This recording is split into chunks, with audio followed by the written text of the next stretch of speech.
எதிர்பாராத நேரத்துல ஒரு கண்ணாடி பாக்ஸ் உடைஞ்சு சுக்குநூறா போகுது. கண்ணாடி பாக்ஸ் உடைஞ்சு சிதறனதுல ஒரு பீஸ் மட்டும் பக்கத்துல இருந்து இவனோட கண்ணுக்குள்ள பட்டுருது.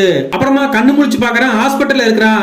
அவனோட கண்ணு கட்டு போட்டு இருக்குது. ஆனாலும் கட்டு போட்டு இருக்கிறது அவனோட கண்ணுக்கு மட்டும் தெரியல. ஏன்னா கட்டையை மீறி எதிரில் வர ஆளு அவனோட கண்ணுக்கு மட்டும் நல்லாவே தெரியுது.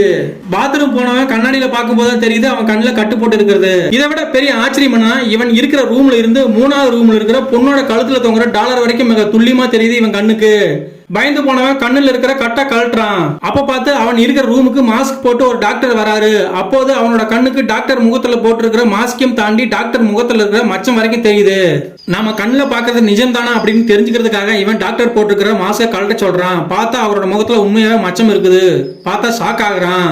அப்புறமா பார்த்தா இவனோட லவர் சாப்பிடறதுக்காக ஆப்பிள் ஒண்ணு கொண்டு வந்து கொடுக்குறாங்க. ஆப்பிள் கட் பண்ணாமலே இவனோட கண்ணுக்கு ஆப்பிள் உள்ள இருக்கிற புழு எல்லாம் தெரியுது. இதெல்லாம் விட பெரிய ட்விஸ்ட் என்னன்னா 5 வருஷமா காதலிக்கிற அவனோட காதலிக்கு ஏற்கனவே கல்யாணம் ஆகி ஒரு குழந்தை இருக்கிறதையும் தெரிஞ்சுக்கிறான்.